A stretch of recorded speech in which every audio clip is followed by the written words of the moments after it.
Mayam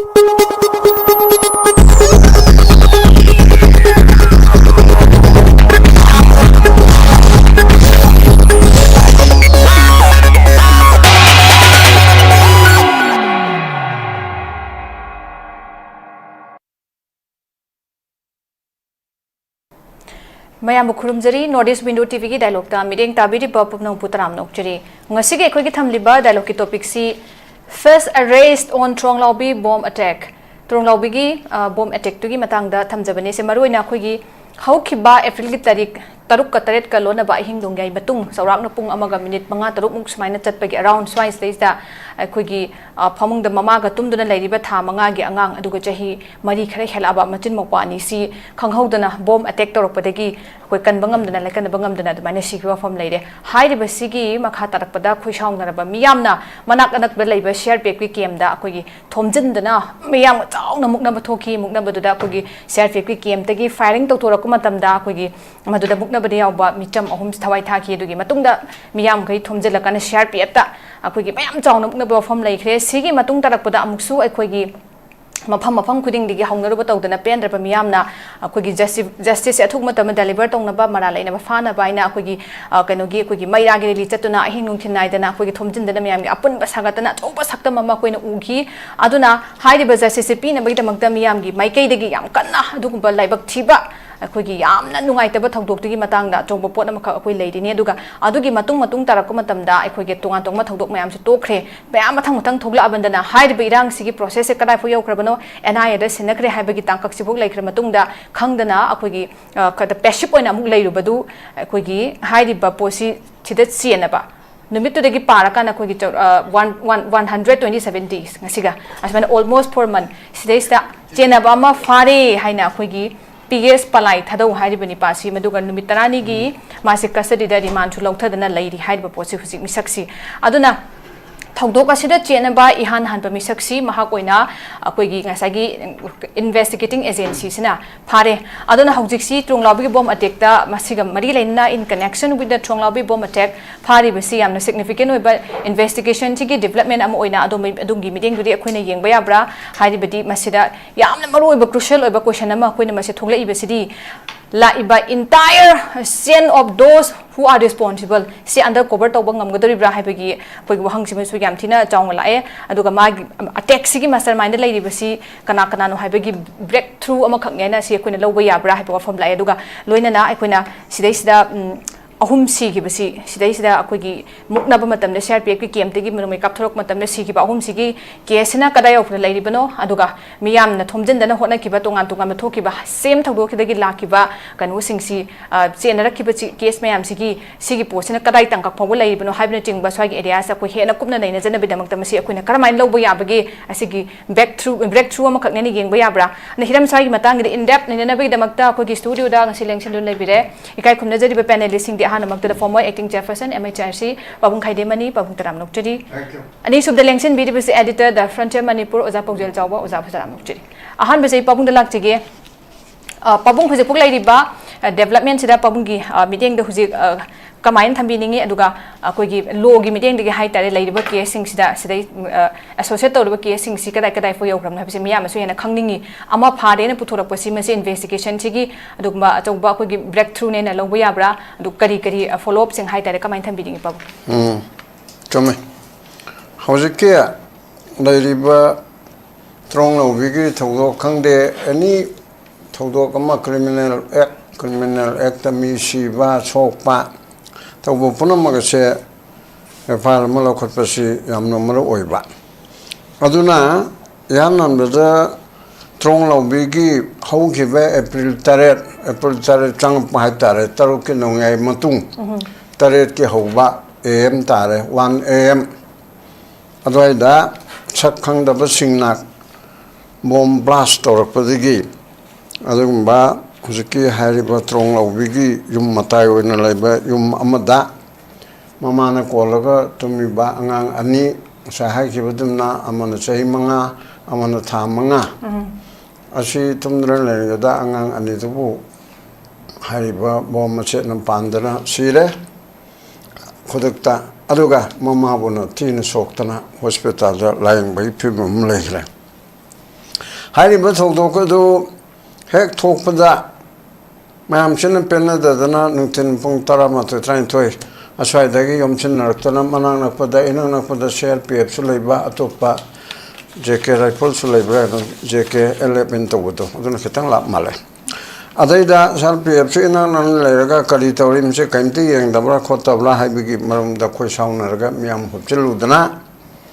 There was the gate. Kang Dana Matu control Tonobani Haidana, Sharpia, Nan Omena Kapora Mi Michamahum Sere, Aduga Mi Kuntraga, Krahele, Asigi Port Malera. Aduna, Yanan Brother, 7 April, Lady Basida, case of Humni, criminal case of Hum. Angang Ani, Adugi case Ama, Aduga Parama, Morang Pesno, Colette, and I, the Senegal Hariko, Adugini, mi Pai Harise.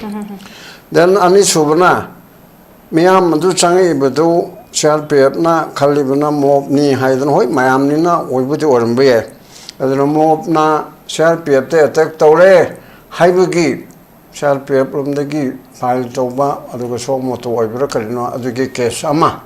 a paramount local. Luri Bedi, Langera, Chungera, self defense, the Capra, Natraga, Capum talked about the Capra, Hibidu Tina, Share Piep, no firing to give me, Sigiba, Contra, and so Pado, Aduga Paracotel. Adugi Dickus Tari. I could get any Yozaba, Kin Mam got retired as Karagan Saba, Citizen for Justice, and a Sherman Oibedi. Asida Toraga could get member of my MAIREMBAM Jogesor when I'm the Gi. Advocate Ama, Karsana Ama, Mana Petitioner, where Laga, public interest litigation, High Court Targa Lay, Aran Hanmotui. Haidi shall be firing to Ripsa. National Human Rights Commission of Piva, Aduga Supreme Court so Haiba, Asida, a parliament of Kakadavani, magistrate inquiry to Wadavani, each and every police action that she was there. Masi Panachumna Kapkera, Lana Kapkera. Magistrate inquiry to Wadabani. Adubu Police, Central Police Oibanina, Central Reserve Police Force Oibanina, Masidi, Magistrate inquiry Muta, Judicial inquiry Nachumi. Haidana Commission of Inquiry 1952 Gimakada, CRPF firing share, a paramount local of Matunda inquiry too. Haidana Adugi case to Satari. Adugi Podasida, Lady Basi. Nupa Mapare Mami S. Palal Cookie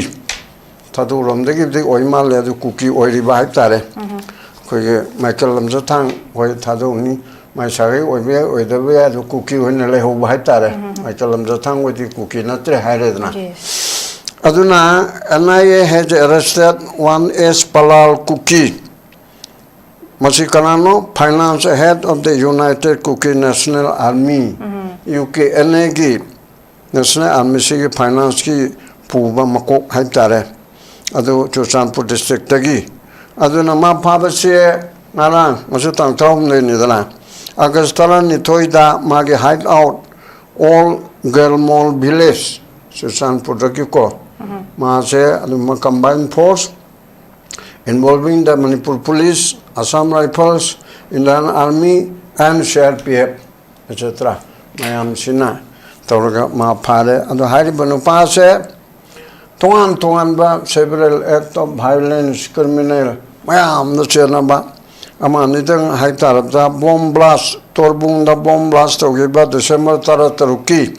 and we capsule a bomb capsule into Givedo. Mayam I did 2025 key, Luram died December that. Kape na Mama Iram Tokibani, Adugi bomb blast with the Chernabani. Aduga amu molnom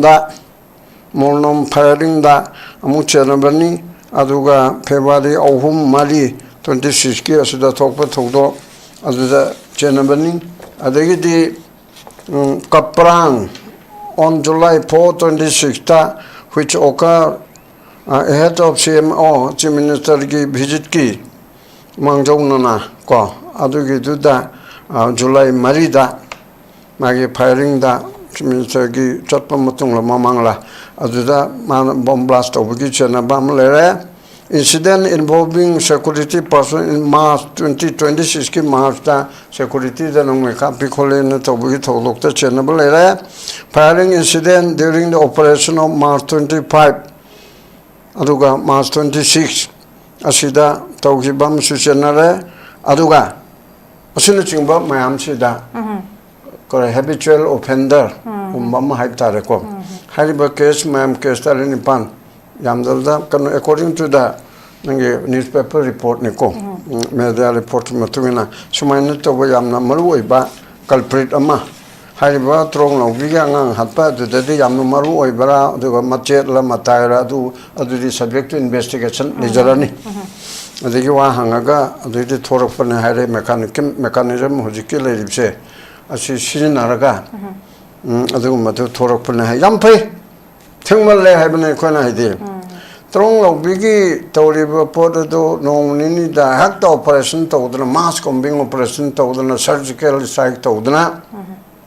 akoi armed forces leribi mam CHAIRPERSON Assam Rifle madugi unified command asimana masanu oi de haibaga kanamta da kalite chief minister no oyadabani mi emada chairman ohengala ohelora chief minister should be the high command Silona Pijab Nabako, but the central process Mamchi Center na control to Rabasu Manipur the Lapidadi 2004 da Linkaki building Mana Man Tongan Forcina my market Tongan discipline lay Tongan hierarchy lay Armina CHAIRPERSON control to Waro CHAIRPERSON Assam Rifle control to Waro Adugi Masapuna Manipur Tarapan in Amadugi Makokche coordinate the water state key executive Mako chief minister. Prime Minister Labour Popular Government already, Chief Minister and Unified Command Chairman. Although Mate Mabering the Lokto to have a what he mamum later Chief Minister and Togadam, Chapchaba, Masaki powerful Ojaba, Amadamo and the Lokto of Highlight. Azugumba, Aduki Makada, Toraga, Tangtareta, Toibido, Nonini Munde, Molana Paru. And the administration Magi commander, law in Lady Head, Mamsi Colony, DGP Colony, Assam Rifle Army, Kali. Unified Command between Pamaga, Nalang Tangtareta Tokiba, bomb blast or though, was a tiny pangi, Nongai Pogimon, Punkon Marie Monunda, Park Potokadami, Hagadabani, Madu in the Suyaro. A Sara to die, Sa Aduka Sungaya, Alimudin Singadaba, 1972 da. Uncle Pimacha Rose Kobama, BSM Nasarak Tamaga Hatpa, Adagi function Amanda, Kaliore Kole, and IGP report of the IGP Nasa, Matamda IGP Nachowi, DGP Electric. Masi BSM Natobani, Adu di Paru Havenable in dinner. Chiki what is so popular in Nimco. A some with the Pavia Center in Havenable. Other than Belay Tare. Si belai maktil sok peden na tema style to. Utok tare nang IPS ni madugi kona central haibum thokpa thokta to kona tawna hujiki di ai tawtni kana nam sare pharakke haraga nongalaga pharaga sa BSF officer ani ga rifleman la amaga moi ohumna oire phara yes pharatina keski police custody lokum thokpa tawna tawro center da iro home da iro home secretary DGP iro I know official when not tole Makata Vadu, Shipaina, Kugi, Canada, Calculate over Corpora, Toraga, Court Martial, Tobro Corpora, Torred, Makadi Kang de Kaureko. As a main Todana, action local Adugumna, Unified Command leadership Makada, security process, ma'am, state to the liberty, state Chimakona control. I give I won't own a tally, do I give water Chatanakanagum, like you know. Adu tu tahu dah tu tahu dia ba, tahu dah ba tu nana bangsa bawa kau memang tahu saya tu ngarang dah ham lagi ngar, Home Minister Govindas ni kerana, mereka tu tahu ni, ada ke kolai cingce hana logi bersing do, or aror palai bersing do, mitrang manu piru, hai dana hojik tang, kajik tang, aku na pamanu pa tok pa, tahu pun tu yam tiang Teng betul keteng hai gala eba. Adu tahu di mitrang mana menung deh lebih jaroi. Adu lagi lambi cat pasal masih aku nahan lau gini kita hari National Security Act tu pagni. Lambi dah ting mepiba nasional hari dah kot pada hari nak Govindas na hari nak ko harau beku nungai eba.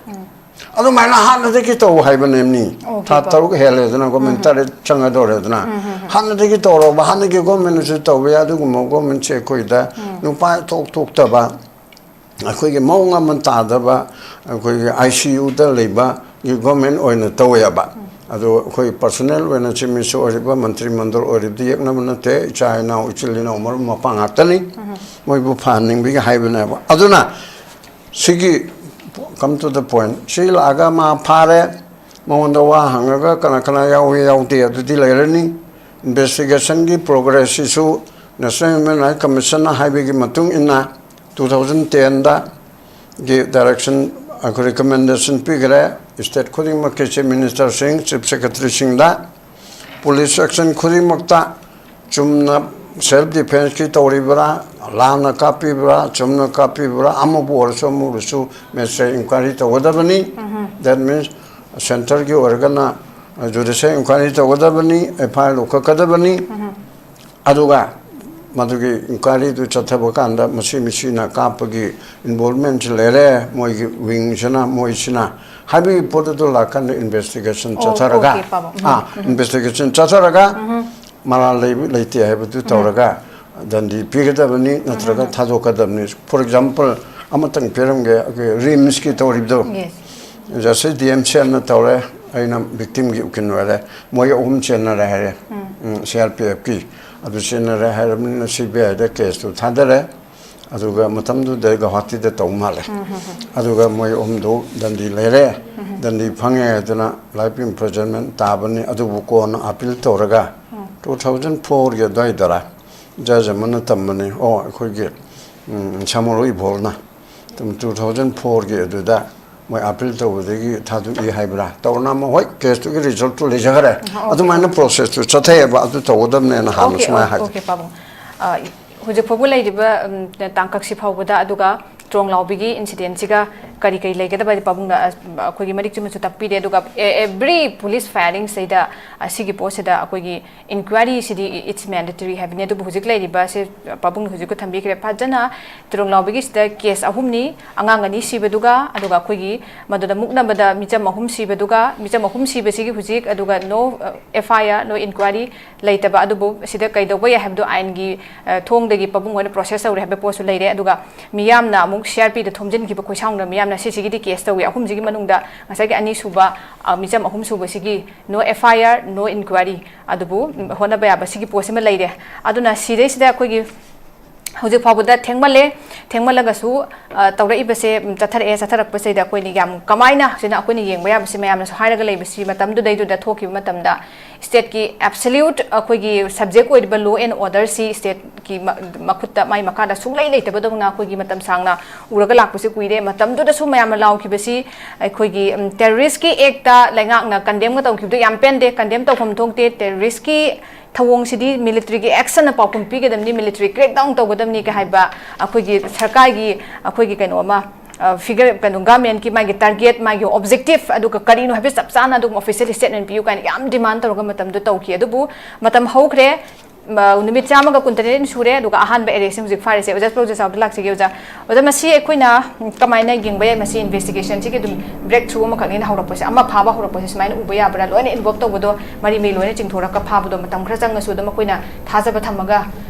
right kanone na lo ba bra kamain thambi ni ga Masih is it the same hakan that they law enforcement department law enforcement things India go in things premier investigating agency national investigating agency and I guess see is a yamachu role in my lawyer internal give external give me am along money at the ton by intelligence agency me am there CID, the SIB, the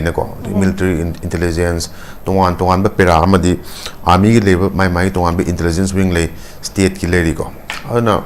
Masimiam Sigi, Akoigi police and I would walk to Minagani. Area state areas, state labor concerns in Karsida. Adugu interdepartmental when information comes yet on a gahabas. Masi when it comes another. And I command on the investigation to get when come another. मागी मागी Masai process हम लेंगनी माई Masai train तौर कंगोतनी मोय the every facility होइबसे मोय the fungi phone की होइगेरा दगी करा वाइद मागी trekking तोगेरा location फंगेरा any financial की होइबा इन्वॉल्वमेंट बैंक की होइबा येंगबा याबा लोइना मोय की खुद लay हाइ तारे को बिकॉज कार्ट ब्लांस हाइ तारे को मोय द एनी पाम्बा अखोगी नंबर अमी इबी याबा कंगोतने हाइजाबा तारे अदुबु ओइना ओइरसु अखोगी एजेंसी अमना पाइखलकपा थबकसिदा अखोइना मसेजे मरे येलुबदी यारोय मरमदी मखोइना इन ड्यू प्रोसेस तोरपा अदुगुम्बा करी हाइतारे एक्सरसाइज अमने हाइजाबा तारे को अदु एक्यूज अम ओइरी मासे हुजिक सस्पेक्ट अमने ना हाइको अदु मदुगी मतुंग सिदा सस्पेक्ट अमदि फारे हारे कांसे मासे निमित तरानी अखोई पुलिस ता रिमांड तोर कान माइ कस्टडी दा रिमांड तोर निमित तरानी सिगी मागी फैक्ट फाइंडिंग अदगी मोकोइना इंटरोगेशन तोबो वगैरह अमो तोबो वगैरह फॉलो अप मैम तोदोइनि को पुलिस कस्टडी लेंगे इस्ता अदुना कमायना मकोइना इन्वेस्टिगेशन तोबनो कमायन तोरकनी हाइबदि अखोइना खंगम पोट मक्ति नत्रे अदबु ड्यू प्रोसेस हाइजब तारे चतोरिबि इन्वेस्टिगेटिंग ऑफिसर इन्वेस्टिगेटिंग एजेंसी दुगी मागी क्रेडिबिलिटी ने माना निमित चामग कुंते समथिंग स्वागी मनुंगदा पुथोरे ट्रोंगलाओबी इंसिडेंट सिदा सस्पेक्ट अमनेना हाइबो अतुई मतुंगदा अखोइ मियामना पामिसदि मा मथनना अखोइ तौब्रा केनोसे अखोइगी कई हाइतारे एटेक से मा मथनना फाइनेंस तौब्रा यूके नि मा मसा यावब्रा मा मफमदु लामब्रा नत्रा हाइबदि बोम थममदु मा यावब्रा बोम एटेक तौबदु मा यावब्रा यावदब्रा हाइबदुगी वहंग मियाम लेना होय मा यूके ने एसएसओ गा मागा होजिक सु तोरिब कांगु सिंगसिग मै लेनदे खोते नन सुनी को अदुना माजे हाना क्रिमिनल केस फाब मियो मनी हाइबगी मागी बैकग्राउंड हाइतारे मयाम दि लेरे अदु हायगसु मियाम होजिक पामेसिदि मियाम खंगनिंबा मणिपुर मियाम खंगनिंगिसिदि कना कना एक्चुअली इन्वॉल्व तोगे मियम गतंग तोब्रा नत्रगा अतोप मी यावब्रा मियम गतना करोम दि कुमधरा कांसिदा होजि हाइब नुपासना करोम दि ला कांसिदा होजि हाइब अटैक तोरमनो मा मथन गायम ला कांदा रॉकेट कैप्सूलम्ब्रा मा लोइना मिदि यावदब्रा कना कना ना मदु फैसिलिटेट तोए हाइबदगी एक्चुअल अखोइगी इन्वेस्टिगेशन की चप चावा रिपोर्ट ने बा मियाम खनिंगिसे ngasi gi just kari haitare tip of the iceberg haitare manung de lebe miam na 90% ude only percentage khar katani koin udorise adugi 90% to ne hoji NIN mana dik torkan sida chenabo wagera amo fadorise aduga logi matungina makoi cherak pidone angang ani legi daba atopa mayam son mayam sigi hajaba tare ko aduna that is the process of the NIA gi magi leba tonga ma court na magi togyor pa wild ni hajaba tare hoji ga haibu no pass su phare haiba warni magi damakta su advocate ama laktoni manam di ai client se la ni implicate to gi haina legal gi pot am de magi defense counsel hai tare ko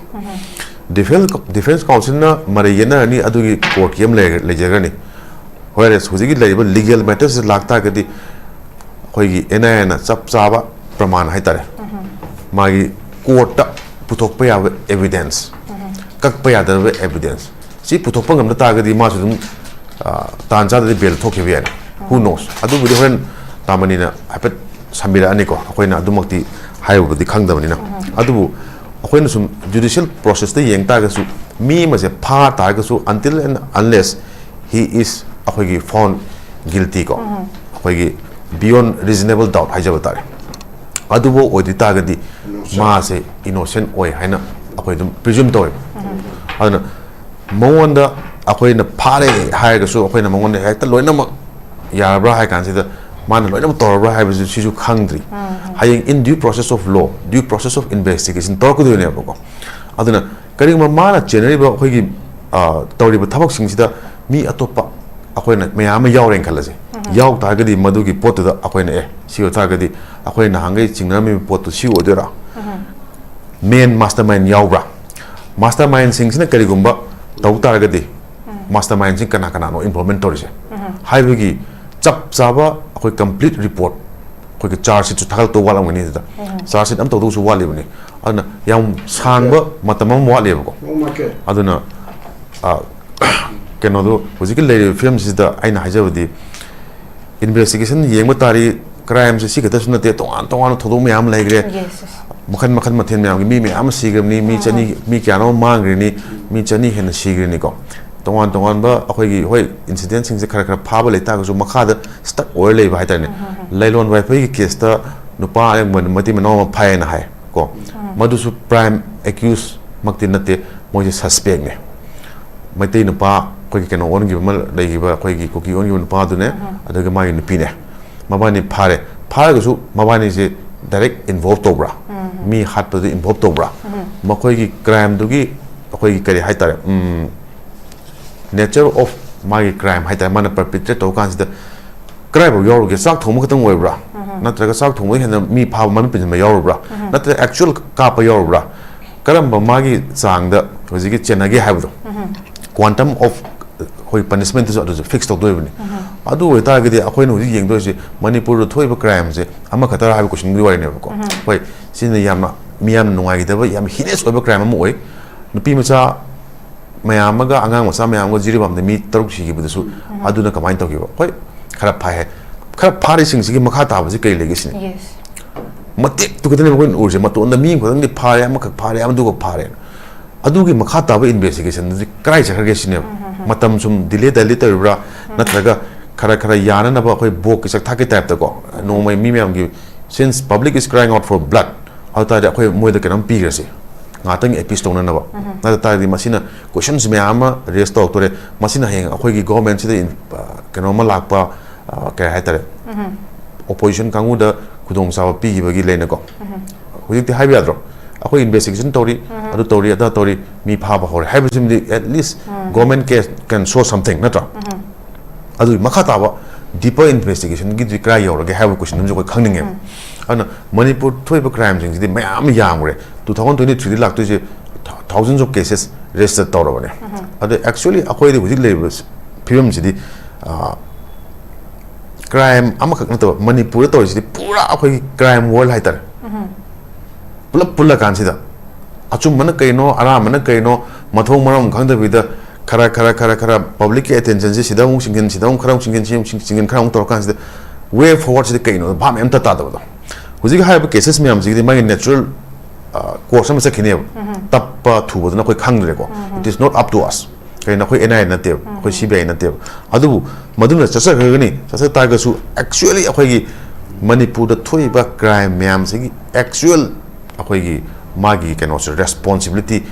मसी कनाना पुदुरे किसने yes अदि responsibility पुदु तागदि मणिपुर हाइबसे dictatorship नते मणिपुर हाइबसे अखोई मथोमम खंगदब तोहानबा लमम नते we are under a constitution करम कॉन्स्टिट्यूशन हाउगा इंडिया की मंगल लेबा कॉन्स्टिट्यूशन हमदा अखोई हुजि बोल चली अदु तागदि अखोइना मसीदा अखोई लायबिलिटी से फिक्स तौदुसे कनादो मुस्लिम of all happenings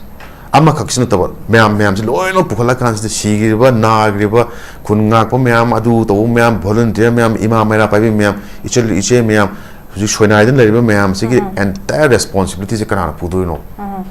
अतदि government num तागदि अखोय ma'am न थागलिबा रिप्रेजेंटेटिव सिंग से अखोय बु ngakpiu senbiu constitution uphold tobiu अखोय दा लेरिबा ह्यूमन राइट्स मैम अखोय दा फंगिबा फंडामेंटल राइट्स मैम से अखोय फंगना बने हायना अखोय गवर्नमेंट दा थाजबा थमकाना अखोय न वोट पिगरने अदु होइतागदि हुजिक हाइबा पर्टिकुलर गवर्नमेंट ना लायबिलिटी लेवल ओइदब्रा हाइबदने so liability has to go on करम गवर्नमेंट हाकांदा पालिबा लेंगाक तुगी पालिबा चीफ मिनिस्टर तुगी पालिबा कंसर्न कैबिनेट मैम तुगी माखोय की रेस्पॉन्सिबिलिटी नतब्रा all of this and the bigger accountability has still to be fixed हाइजबने बाइन हाइदि अना हुजिक कम्युनिटी अमगा सोनाबा खोनाबा नुवाइदा मैम दि लेरे बट लार्जर वन यम कांददि कम्युनिटी हम खके मी हम खक यावरे हाइना अखोई कम्युनिटी मैम वो हेक्टर केना तोबसे अखोई की साइडलाइन तोबा मखोई बु हुट हंटिंग तोबिबा अदि मखोई दा अदुनी अदानी हाइबा सिंगसे आई मसी मदि तसेन हाइ कांदा यादे ने खंजेबको मानमदि mi phana aram torre maite am torome maite panganam torome nagam torome kukim torome kan entire community focus loina me ha to focus to boje masi me dia to do ne phai hane khanje ko in the larger interest okay thank you so much yam present tham video jana akoi bara laiba do phattaba tormi ba crime chatha dudi maha crime torobani hena identify tawgadabani aduna akoi gi kanupta phurupta akoi ne base tawda basum khalon se ma duga hojiki yam present tham bire ojana su laidiba post leida responsibility site to larger responsibility kana logna form su le duga sigma post case me amam su laibandana khara khara phara ga case sing se a kada yo karam batang ka pulai gram no haibase am men man ta dan leira to ba jidi gi kai gi sathi ba case me am thokre duna mayam se nga ga kyun themna ba appeasement policy wena uchai boina akoi gi iwash ko ina khara khara smain to bra haiba gi post su sound pot am khak se lak turi duna makha ta ba investigation si kari no haiba gi chok bo hang ni hujik lai se ane oza mai kel da lak che gi oza hujik akoi gi ps palai fare ps palai haiba ba si akoi gi high riba Tronglaobi case da kayam how deeply mas involved to na haiba dudi investigation si tawra khang ani duba mamang ga su ma gi record me amam di lai re atop atop case me amam da ma gi kan ma involved to me pot me amam di lai duna high riba post da akoi gi almost tha hum hele 4 month hai tar swagi maya saida puthore hujik ana yana ahan ba phabani Tronglaobi gi case ga chenara phabani pane aduna mango dagi mari loina ma khoi la akanda all those involved loina yaw mari makhong da koina loina ma khungul lira kan loin phagat pangam dori bra aduga masi sina koina haurak pa case gi adum ba breakthrough amani na koina yeng ba bra ozagi mideng da kamain thambini masi gi Tronglaobi gi April 7 gi thodok 7 of the yamna sathiba attack terrorist attack amane ba Manipur gi violence ka mari lena na handak ki Manipur gi violence ki si sida violence mayam sing che incident mayam thokhi ba eina yengbada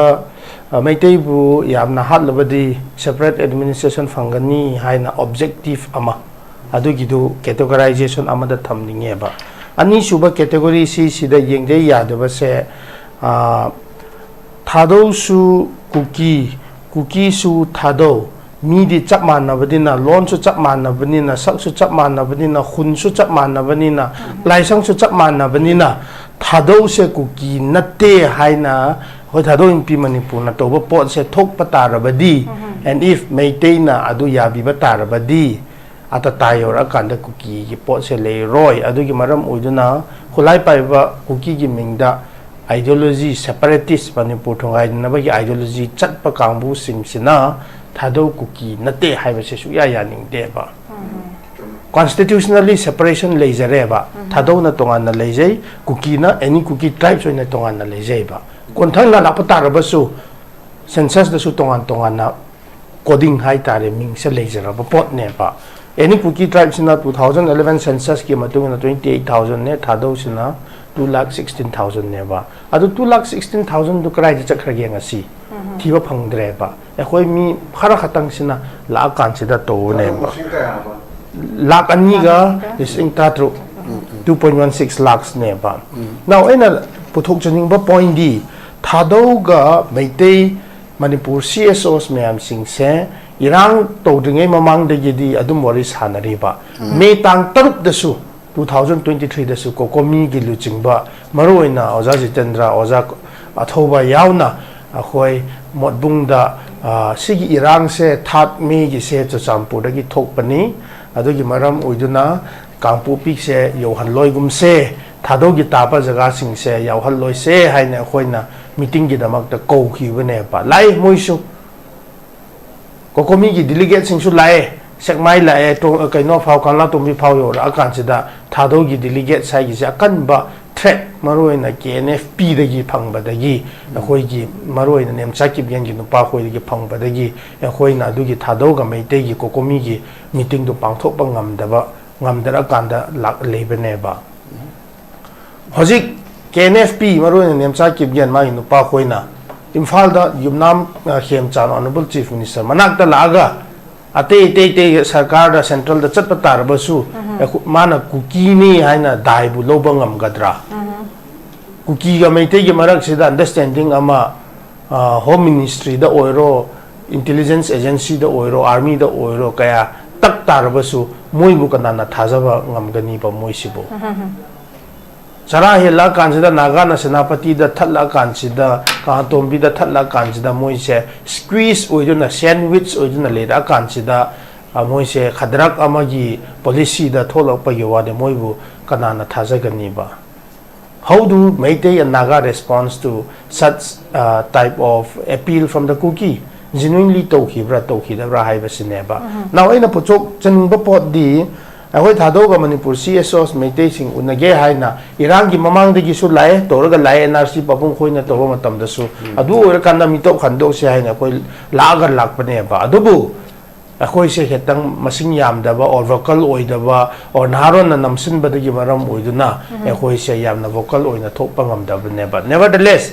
akoi karai de chen gani Manipur gi dai pok pane Manipur da si gani sirabus Manipur da si ye sigi thodok se akoi bahap ta na da ba lei tar ba su pabung khoi ga tora kan si da thado di thado oi na hana da gi dum lei bani na adum lak sa ge hai ra kan si na ya bi khre ba Imphal na han na first move low view higher Imphal na means basically Meitei hai ta ya bire mayam na yam thingi kai do ba gi thado su cookie sa do chap man ba kai do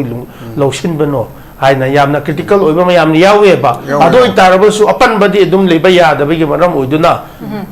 Manipur CSOs na boldly step low du na ko komi amuko fox ga rambai na koi bu opira kan da August 6 2025 da koi lak pi ba ado gi mamang du da kari thoke March 7, 2025, the Meitei Lines, a consortium of all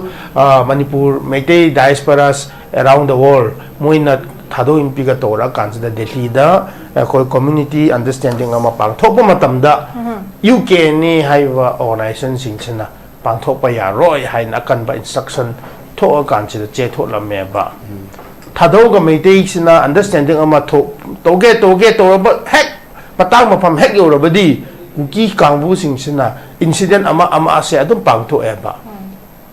mihat misi suppose risikanta adugi matam kari jiribam thodo haying hangchik thado lakani haiba pause hekta lik oiba dagi maram oiduna adu thogaina na bagi damakta tobneba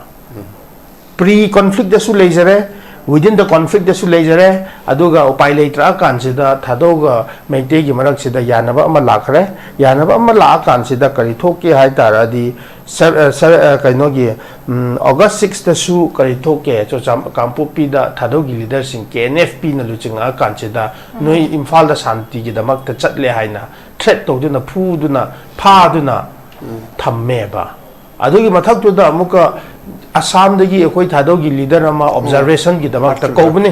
noi lakpio noi Assam da mangang gani Mizoram da mangang yaroi Thado in chin naw sing lakpio ekoi Manipur ge boundary bu thogai na ba dum katu karan yam ngang man khare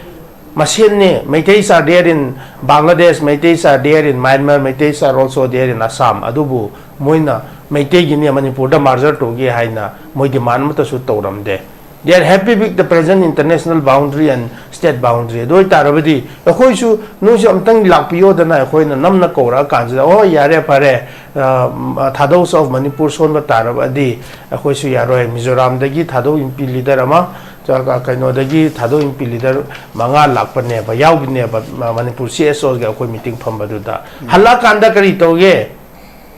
minungsi leitana makka da kapira kanjida. Handaki naga imu iterup se cookie ki damak ta hanba nateba moi ki damak da di character phataba phenomenon ama oina lakhra bane ba sigi cookie ki terrorist gi kaino gi kai pot se mo gi action se adumain to duna akoi thadok se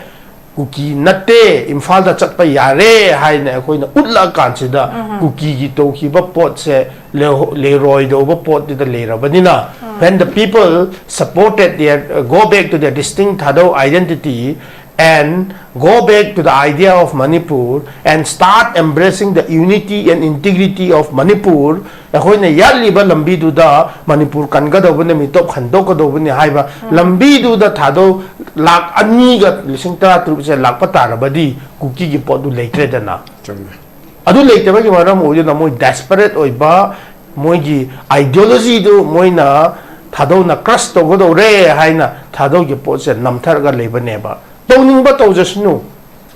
tuibong dagi kangwai dane gamgi phai dagi kangpupi dane we should think beyond gamgi phai da su mi tai Manipur gi lamne no Manipur gi area territory khati khatang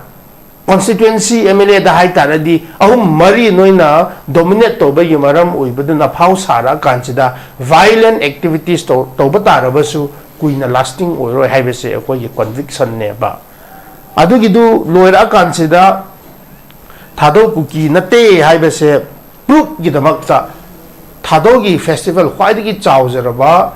hun festival se imphal da tangtare da manipur sarkar na recognize holiday ma oina pithok rabani na state level gi se akoi imphal da pangthok kani hana imphal da pangthora kanjida yamna lagnei kana chat kani kana chat loi du da yam to bi yamna no karem na ba yam to bi ka sukai de adubu khoi tora kan pabung khoi ju laktu na yaw ne ba ku kari to ye hai tar adi akoi threat phangi pre threat phang ne ba threat phang akan sida moi thugai gani hai ba ne ba sigi uk ne khatang na to ba pot na te ba su group de su yaw ba ne ba that 8 April that 8 da TV discussion da aina specific input phang badagi accurate input phang badagi si UK ne yawi CC yawi su group da su yawi na TV media da haira akanchida swai da lebi riba tampak da lebi riba chin naw sinna ex chief minister na arambai na tohan bane haira amana tohan haira ne Maitena sarkar thongai no to bune haiba gumba narrative mayam thola kanjida akhoina achumba khangba mi sing fause akhoi victimize to duna police da ko duna summon ka thajin duna engonda hairam baneba so let's try to look for justice every incident si Tronglaobi gi tho do khatang se incident na teba mi hat kokta da mi hat du yingo sigi kakpa yam unfortunate incident pa yam lehi baneba but conspiracy maro in a sigi UK ne na Tronglaobi incident se kari no hai taradi thadou kuki nate haina imphal da opadagi imphal da thadou hun festival pang thop tarabadi ei hoi gi kuki gi ideology ningba supremacist kambo singi su la loba singi relevance leira roy e hoi se hai baneva adu gi maram uduna adu thodo hek thop tarabadi thadou sing se maintain na chala kan da hotel da phugani hokip sagei su manabani na hokip maseni na so na Michael ju phugani kana su phugani haibagi tokibagi port ne ba khoi khangbi duni social media da kari thagat ke mayam sing do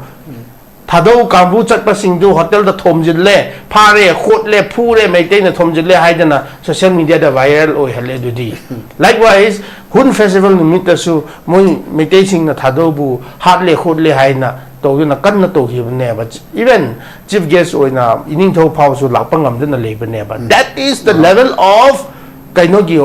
khoi gi manung gi masen gi personal agenda da chatloi se haibane ba manipur ga sing ba yamna aggression yamna occupied to hiba demographic imbalance leina kuki occupied territory se na hange chahi tara kungi mamang da leram da ba akhoina kampopi lan bangam da ba akhoina champur chat bangam da ba sigi jaga se akhoina kamai na reclaim to gani haidana adu gomba khande bi da Manipur gi asing ba praja sing se kana khande bi da to riba khuding mak sing se akhoina loi namak adumai na masen just for the sake of political power for few months or few years sahi kaya no adu gi damak se da khoi dum hunnar tarabadi Manipur ka mai chawhat kani ba su ya roi ba so aina lakchaning ba point d Tronglaobi gi sigi blast se yamna chawba breakthrough ni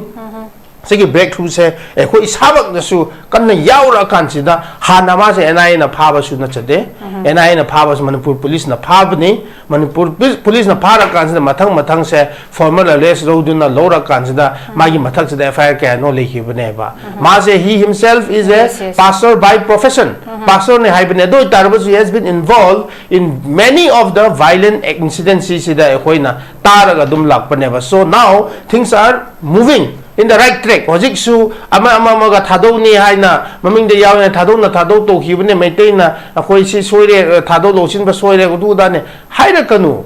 to bi ganu si my honest appeal to the people of Manipur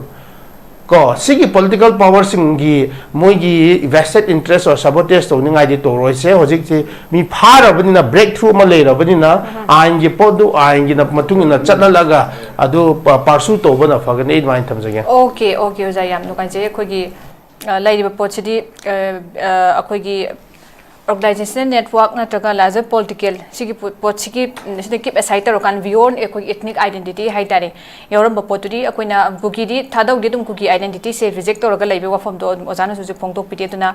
akoina sigi involvement side broadly kuki involvement hai na akoi allegedly si frame to bagi wafam dusu akoi asida beyond identity ethnic identity hai tare adugi potu da mara laibna laibani ha bagi wafam do adumaina logi potu dagi thongmani dum lakasan hoi wafam dusu thambire pabung aina pabung galaksan hingbase pabung hojik se akoi na asmaina khakti phara kan da lairon ba fai ke ke gi oitar makha ta ba ke se kai set khre na koi na hangeba aduna erase mayamam tawre erase mayam tawrakana magi makha taba follow up aduga conviction gi pot sima dum akoina sidi thabak se mangam ipang pang taba dum minus sumaina dum leibe posi ui hai tare si maksina soina be mayam sina akoi gi smain pharak padang sai ojat pawil chaum ja habi gi ba mayam se apis tawna bra kaina ga tawsina ba man ba akoi se mayam be themna ba thaja ba sima walak pai type ga dum mayam toina sima phawan ba se adu phadi pang phada phai mayam phadi phai tare duga conviction gi pot sima soina sima akoi gi zero leibe type taw se kamain thambi ba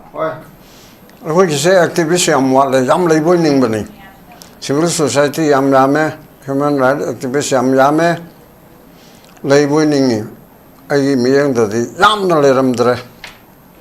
hakta to buga adu ki kes to kara yogre high court ta adu ki kes to kara yogre cgm chup chup semester ta level to da group human rights activist lawyer teams adu ki media team adu team hain toraga tawdun hoje Tronglaobi share perno firing to budo kana gumum to na haide na egona case story aduna high court story aduna kam ko na sangani Assam da sei sarpanu pamcha ma kare ba mumindo adugi do mapanda male adugi do adu mogi chief minister sina ayogi type ta nuti gi pau pi na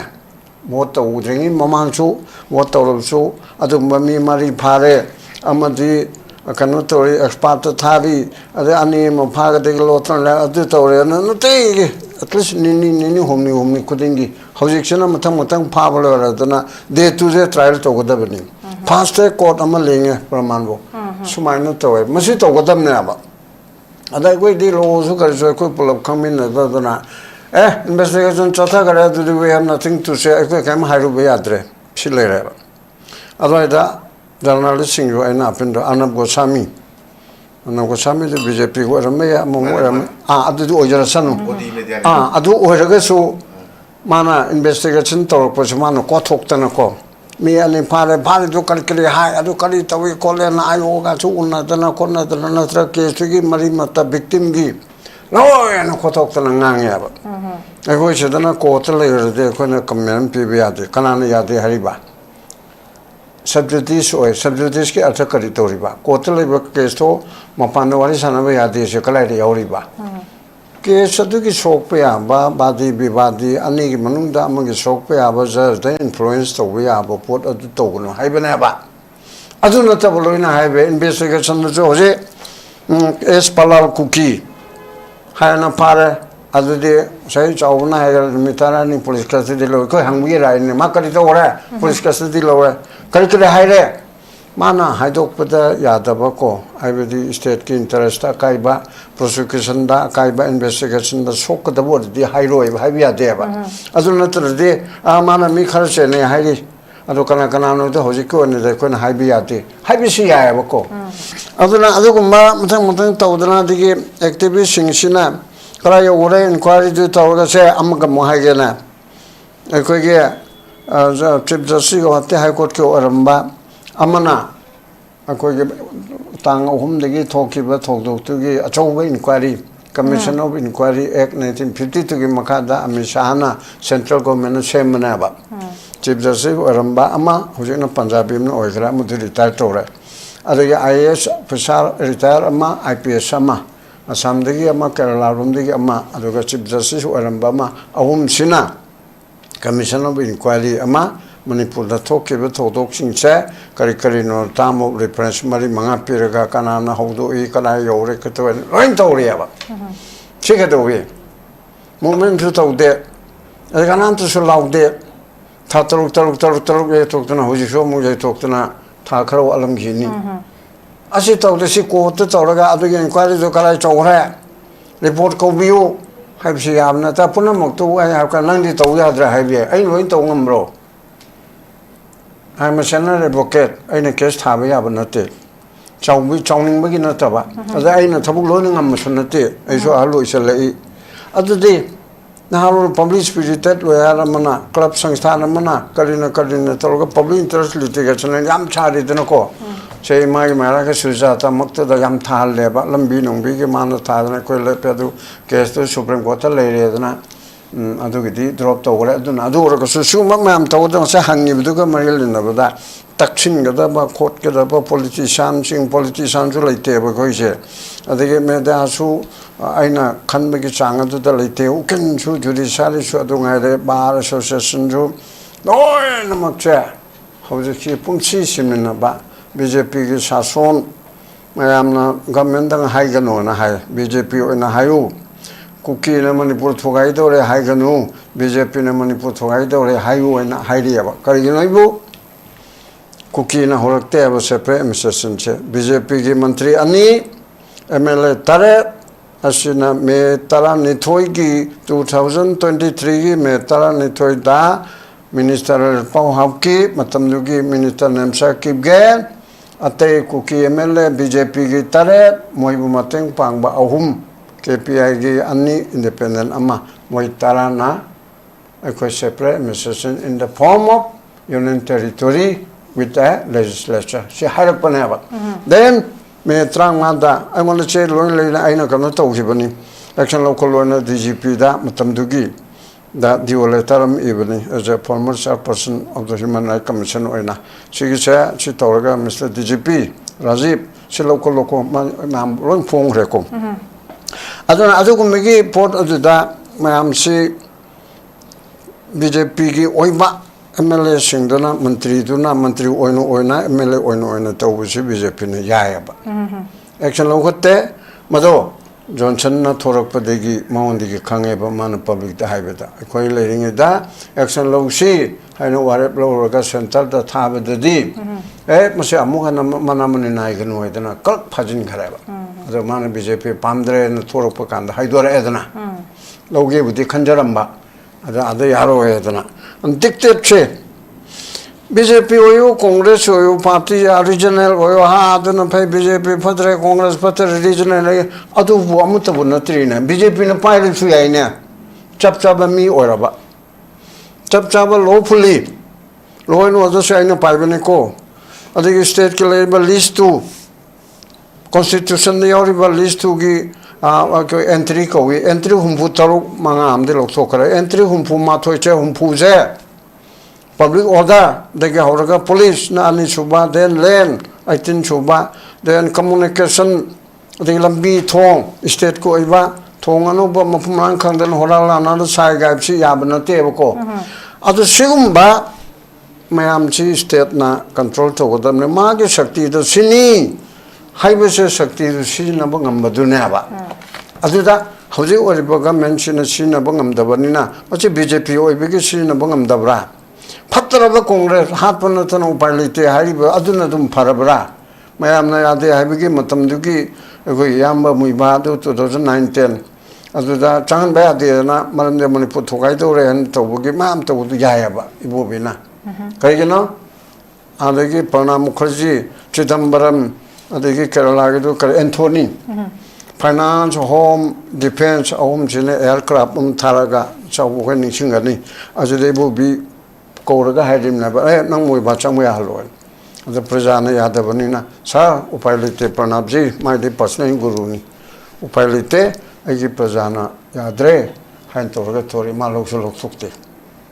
adu gum chang ya haibna adu hairaga ma yam phare congress poi support to haibna te ko mo gi ju phatabale hapna tan upalite ha 10% adu da amage na taba that matter adu da adu gum na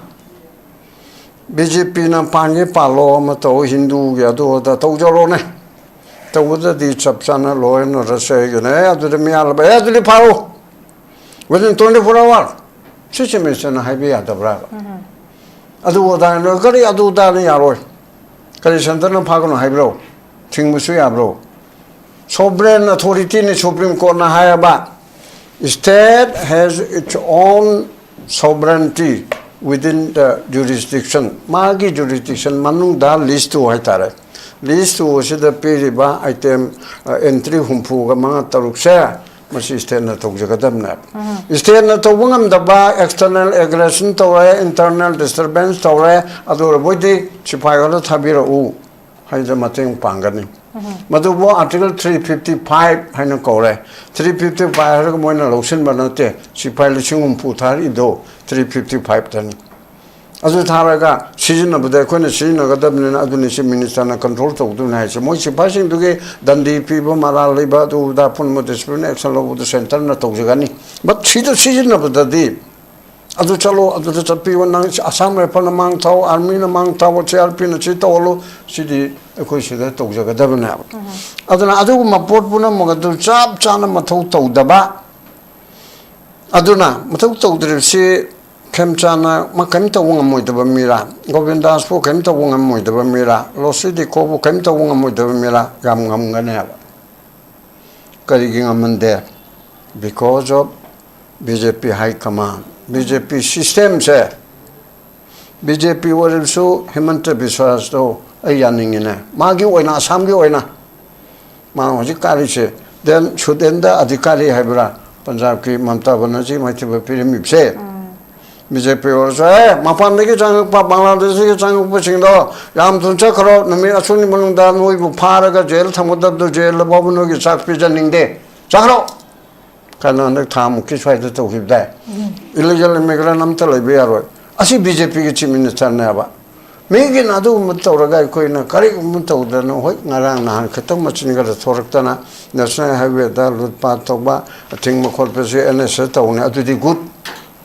Apapo 1% ang torpado or so 2% or so to check with Tagaleba. Madam Jobodago in Hundra leaning there, but Romana Apapo my head to the number one and with the oil Gahelim women so golaga. Tau de a photo. Aduna Rila Eva points that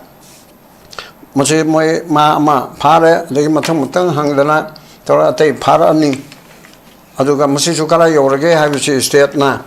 Isa ke DIPR na haigadra na traga home na haigadra na traga government ki spokesperson na haigadra kana mo wangang loi amana asumba Tronglaobi ki inquiry kana chatabado investigation chatabado hoji mi manga phare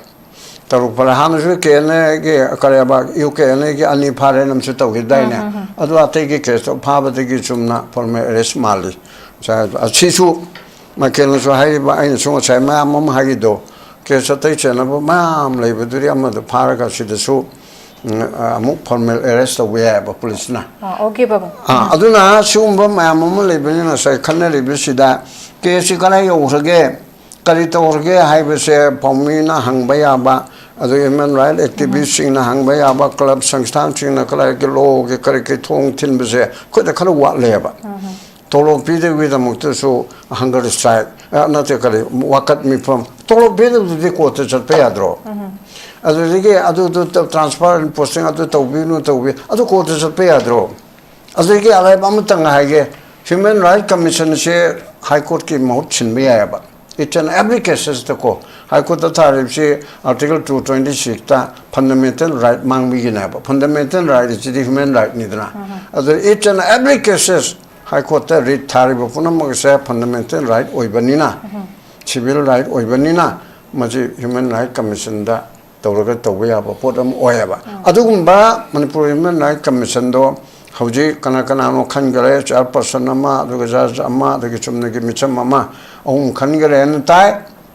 Canada recommend to Warentai, Minister ne Speaker ne Pamaga. Adugi Poto. Tamani Sugaran Tabata, Yamamaru authority Madagi. How's it for happy about? Other than happy than Toragadi, Mayamicham Prazamana Cheding, Amada CM, Lankalasi, Matang Shekari, Yore, recommend to view, Ado Hangbi, copy of Yabani. Other set of them to a having Matam later. Thank you so much, Babu Present. I'm going to Hantongana, Mayam Segi, Luenamag Aquinasu,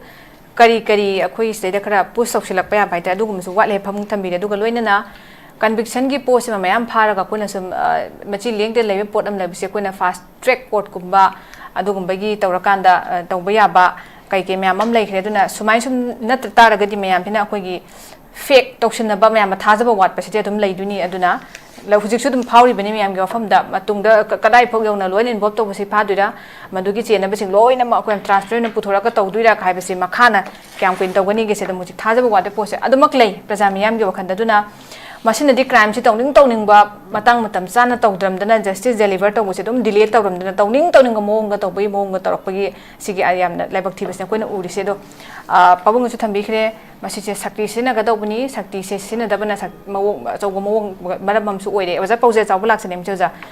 ꯍꯧꯖꯤꯛꯁꯦ ꯑꯩꯈꯣꯏꯅ ꯑꯃꯨꯛ ꯈꯇꯪ ꯑꯍꯣꯡꯕ development ꯑꯃ ꯍꯥꯏꯇꯥꯔꯒꯗꯤ ꯉꯔꯥꯡ ꯅꯍꯥꯟꯁꯨ ꯑꯗꯨꯝ ꯁ꯭ꯇꯦꯠꯃꯦꯟꯗꯁꯨ ꯍꯥꯏꯇꯥꯔꯦ ꯆꯤꯞ ꯃꯤꯅꯤꯁꯇꯔꯒꯤ ꯍꯣꯝ ꯃꯤꯅꯤꯁꯇꯔꯒꯤ ꯈꯨꯠꯂꯥꯏ ꯐꯒꯠꯄꯒꯤ ꯃꯇꯥꯡ ꯑꯗꯒꯤꯗꯤ ꯑꯩꯈꯣꯏꯒꯤ ꯍꯥꯏꯋꯦꯗ ꯑꯦꯛꯁꯇꯣꯔꯁꯟ ꯇꯧꯕꯗ ꯑꯩꯈꯣꯏꯒꯤ NSAꯒ ꯄꯥꯟꯗꯅ ꯈꯣꯠꯇꯅ ꯇꯧꯅꯤ ꯀꯥꯏꯅ ꯐꯣꯡꯗꯣꯔꯛꯄ ꯃꯇꯥꯡ ꯑꯗꯒꯤꯗꯤ ꯑꯩꯈꯣꯏꯒꯤ ꯑꯥꯒꯁꯠꯀꯤ 9ꯗꯒ ꯆꯠꯂꯀꯥꯟꯗ ꯏꯝꯐꯥꯜ ꯗꯤꯃꯥꯄꯨꯔ ꯂꯝꯕꯤꯒꯤ ꯍꯥꯡꯗꯣꯛꯄꯒꯤ ꯇꯧꯈꯤꯕ ꯃꯇꯥꯡ ꯇꯣꯉꯥꯟ ꯇꯣꯉꯥꯟꯕ ꯗꯤꯕꯦꯠ ꯃꯌꯥꯝ ꯑꯃꯕꯨꯗꯤ ꯇꯧꯔꯤ ꯑꯗꯨꯅ ꯁꯤꯒꯨꯝꯕ ꯄꯣꯠ ꯑꯃꯈꯛ ꯎꯔꯛꯄꯁꯦ ꯑꯩꯈꯣꯏꯅ ꯁ꯭ꯋꯥꯏ ꯃꯇꯥꯡꯒꯤ ꯑꯗꯨꯝ ꯊꯦꯡꯉꯕꯁꯨ ꯊꯦꯡꯅ ꯑꯗꯨꯝ ꯑꯆꯨꯝꯕ ꯇ꯭ꯔꯦꯛ ꯑꯃꯗ ꯂꯥꯛꯄꯅꯦꯅ ꯂꯧꯕ ꯌꯥꯕ꯭ꯔꯥ ꯀꯃꯥꯏꯅ ꯊꯝꯕꯤꯅꯤꯡꯉꯤ ꯁꯥꯔ ꯑꯩꯒꯤ ꯑꯣꯄꯤꯅꯤꯌꯟꯗꯗꯤ ꯑꯩꯈꯣꯏꯒꯤ ꯃꯤꯌꯥꯝꯒꯤ ꯄꯕ꯭ꯂꯤꯛꯀꯤ ꯂꯥꯏꯐ ꯄꯕ꯭ꯂꯤꯛꯀꯤ ꯀꯩꯅꯣ ꯄ꯭ꯔꯣꯄꯔꯇꯤ ꯑꯗꯒꯤ ꯑꯩꯈꯣꯏꯒꯤ ꯕꯦꯁꯤꯛ ꯑꯣꯏꯖꯔꯤꯕ ꯑꯩꯈꯣꯏꯒꯤ ꯍ꯭ꯌꯨꯃꯦꯟ ꯏꯟꯇꯔꯦꯁ ꯍꯥꯏꯖꯕ ꯇꯥꯔꯦꯀꯣ ꯃꯁꯤ ꯃꯌꯥꯝꯁꯦ ꯑꯩꯈꯣꯏꯒꯤ ꯃꯇꯤꯛ ꯆꯥꯅ ꯐꯪꯍꯟꯕ ꯍꯥꯏꯕ ꯇꯥꯔꯦ ꯑꯩꯈꯣꯏ ꯃꯌꯥꯝꯁꯤ ꯍꯤꯡꯉꯤꯕ ꯄꯨꯟꯁꯤ ꯃꯍꯤꯡꯁꯤ ꯈꯤꯇꯪ ꯅꯨꯡꯉꯥꯏꯅ ꯁꯣꯔ ꯍꯣꯟꯗꯣꯛꯅ ꯍꯤꯡꯖꯒꯦ ꯍꯥꯏꯕ ꯈꯛꯇꯒꯤ ꯄꯣꯠꯅꯦꯕ ꯑꯩꯅꯁꯨ ꯑꯩ ꯀꯣꯟꯁꯇꯤꯇ꯭ꯌꯨꯁꯟꯅ ꯄꯤꯔꯤꯕ ꯇꯧꯒꯅꯨ ꯇꯧꯕ ꯌꯥꯔꯣꯏ ꯍꯥꯏꯕꯒꯤ ꯃꯌꯥꯝꯗꯨꯒꯤ ꯃꯇꯨꯡ ꯏꯟꯅ ꯑꯩꯈꯣꯏꯁꯨ ꯃꯤꯉꯣꯟꯗ ꯀ꯭ꯔꯥꯏꯝ ꯇꯧꯒꯦ ꯍꯥꯏꯕ ꯅꯠꯇꯦ ꯇꯧꯖꯔꯔꯣꯏ ꯀꯣ ꯑꯗꯨꯕꯨ ꯑꯩꯉꯣꯟꯗꯁꯨ ꯀ꯭ꯔꯥꯏꯝ ꯊꯣꯛꯍꯟꯕꯤꯔꯛꯀꯅꯨ ꯍꯥꯏꯕ ꯑꯩꯅ ꯄꯥꯝꯃꯤꯁꯤꯗꯤ ꯑꯩꯒꯤ ꯈ꯭ꯋꯥꯏ ꯕꯦꯁꯤꯛ ꯑꯣꯏꯕꯗꯤ ꯅꯣꯡꯃꯒꯤ ꯑꯩ ꯆꯔꯥ ꯍꯦꯟꯗꯕ ꯑꯃ ꯂꯩꯔꯦꯀꯣ ꯑꯗꯨꯒꯤ ꯃꯊꯛꯇ ꯑꯩ ꯌꯨꯝ ꯑꯃ ꯃꯊꯧ ꯇꯥꯏ ꯅꯠꯇ꯭ꯔꯥ ꯑꯗꯒꯤ ꯑꯩꯒꯤ ꯍꯦꯜꯊꯀꯤ ꯏꯁꯨꯁ ꯂꯥꯛꯀꯥꯟꯁꯤꯗ ꯑꯩꯒꯤ ꯍꯦꯜꯊꯀꯤ ꯀꯩꯅꯣ ꯈꯔ ꯄꯤꯕꯤꯕ ꯇꯥꯏ ꯑꯩꯉꯣꯟꯗ ꯐꯦꯁꯤलिꯇꯤ ꯈꯔ ꯄꯤꯕꯤꯕ ꯇꯥꯏ ꯑꯗꯨꯇꯥꯔꯗꯤ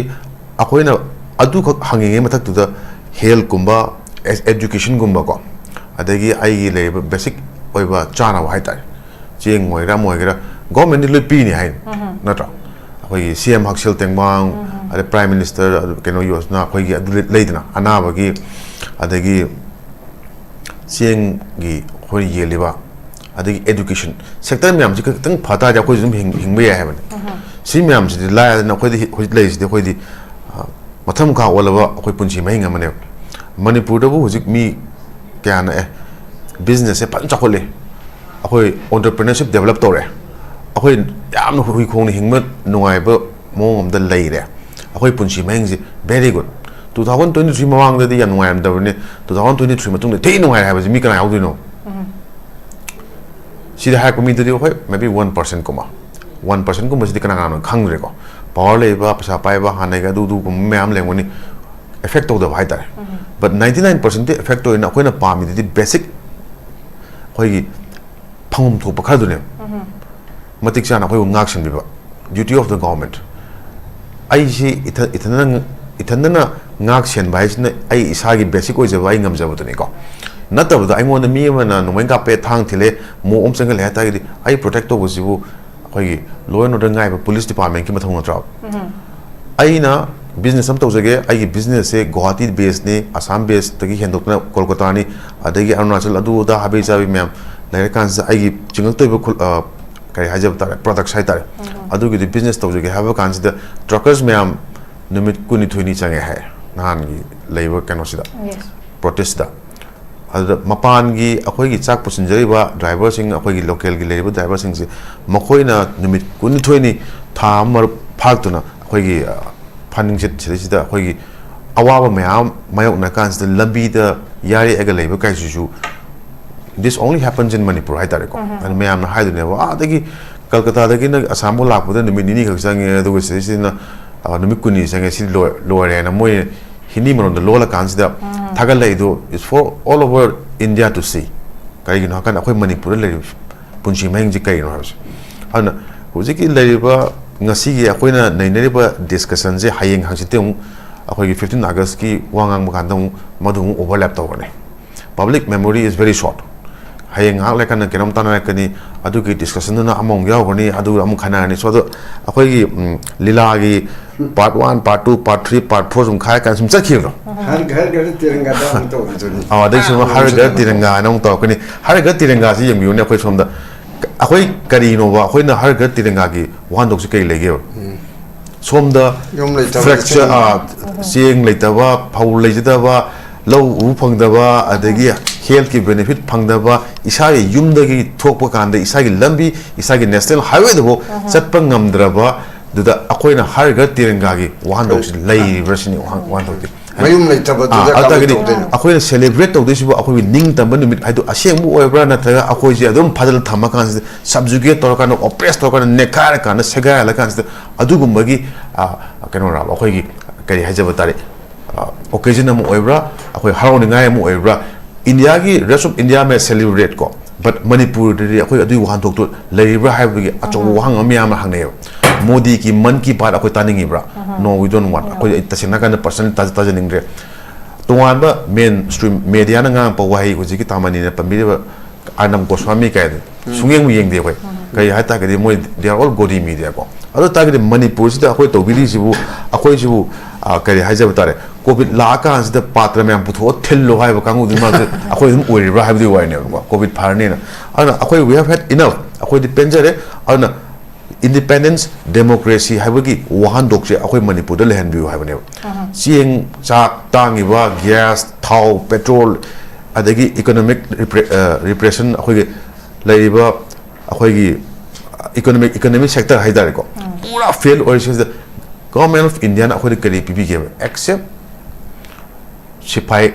ano ba cobra adu ada habi pirak ko sipai am pipi le yang bibi sipai de adu matam gi peace meal loina es madu nu pa mati am nu pha gam to ne ma ge amadi phar ni ko kana ko adu gi podcast me khoi hara sa si ama phare kana ko adu khoi me nei na le bi ada ka le ga un hayang stinga re sumai to 15 august ke am hai re kana ko sikumba khoi ke hai ta le khoi gi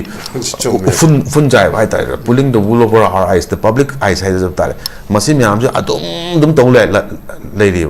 but si me am ji gi change am por ke ha ta ge di khoi gi younger generation sing se message da khoi na phajna akoi gi advice suggestion pibi na the right way haje batare ko akoi poi bangang sing akoi chai now sing sida phajna pibi la kan sida the way forward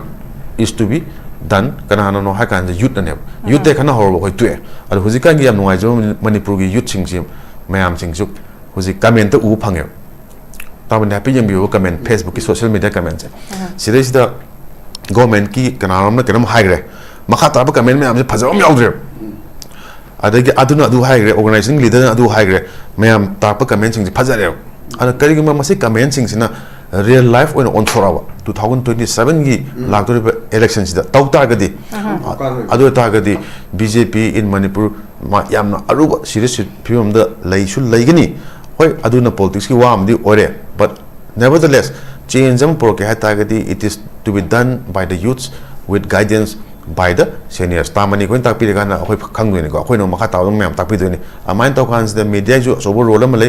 hujik le report sing hayeng the way forward se cd ta seng na ha kan the khoi mem se mid mai pang ma tam di yore ha so tham jage okay sa yam phasan tham bi jana tu ga yamna chum bo phom ma ha ga di issue after issue sai ta hujik se mathang trong bu issue le su maru be issue su mathang sum nan jin ra ga chat pe phom se lai ben dana amu issue ma nan jin gim dana sigi pot se ma ko da dum matang Tronglaobi gi sisu ni akoi gi yamna chap le pa ga lai ro matung da mo akoi gi sigi pha bas gi matam du da kayam na burning we gi se koina khange lailon bai fai gi ade hujik su asi bak chang lo dana ko tan lai ri po ne duna sigma po sing gi da bhargar tiranga gi taw gi bhargar tiranga gi tiranga du thet na ba yum lai ta ba thousands of people ko gi displace ora ko hujik lai ne duna wahan thok yahu da ba hai ta du ma pot am su hujik yam thina oi re du bu Tronglaobi si sam la e du ga ai oja kan hu da oja ma ge lak chani su ja hojik se ja kuina involve to ba khuding da maran bu lai tar gadi irrespective of different communities maran phangpham thokpune dum aduna akoina adugi with that ngasai ge khoi gi perspective ai ta du da yenga kan da koina maran le ramba chena ra madre khoina pi ge dam adubu cookie ge identity na te cookie ge identity sida ge ko dum reject to ga thadau ni haina post ma dum lai jabai post ma dum lai ana sida ko gi allegation aduga khoi gi fiste yaw bus da UK ne da yawba adagi palai thadau haidi bani pasi sigi post ma lakpas da koi gi thadau si masi kuki ne te ha post ma laire aduga Tronglaobi gi attack sei da koina individual oina na jaga community oina thadau ni haina koina yengba gi post se sigi wangwa da haida de misak tu da individual du da community based na ta bi da sigi form ne tu da se khatang lak sab jana कोई accept तौदना हुजे कोई चंगथोक चंगखिन तौदना मयाम तौदना lady as a Thadou ngase कोई forum सिमक्तदा अचोब contribution अमा कोई panelist ओइन ले जा Thadou सिगी लेहौरिबा थादौ खरसे high तारे मसिगी कुकी की सुप्रीमेसी नत्रक मसिसे मखोगी कंट्रोल सिदगी मसे अखोइसे अदुगुम्बा अखोगी अदुगी पोत लेदुदा मखोइसे मचिन कांगथोप ngam dabo oidura kaino makhakte sigi post chayet namba makhati dum leidina sai matai na kari clarification thamini ei kaino ma thamne gi ojang sai pause jama se thamme public memory is very short ko nak nak ki oina chat leba kai gi no hai tara di hoji ki se cookie hai ba se kanara hai ba naharon ne ba political power su moina ne ba MLA kanano nem chai ba se naharon gi nupi ne ba kimneu hangsing kanano naharon gi nupi ne paulal kanano ke ne gi advisor PSO ki advice to na hoji tara se moi gi se any means the bogus vote thousands of votes me am thing se sara kan sida boot capture to na kara kan sida Manipur Legislative Assembly da phamme aduga Manipur sarkar paira kan sida political power pair kan sida moi se yamna influence oisilak pane pa adudagi kari kamai dominate to ki hai rabadi government na recruitment ma low hai tarba su suppose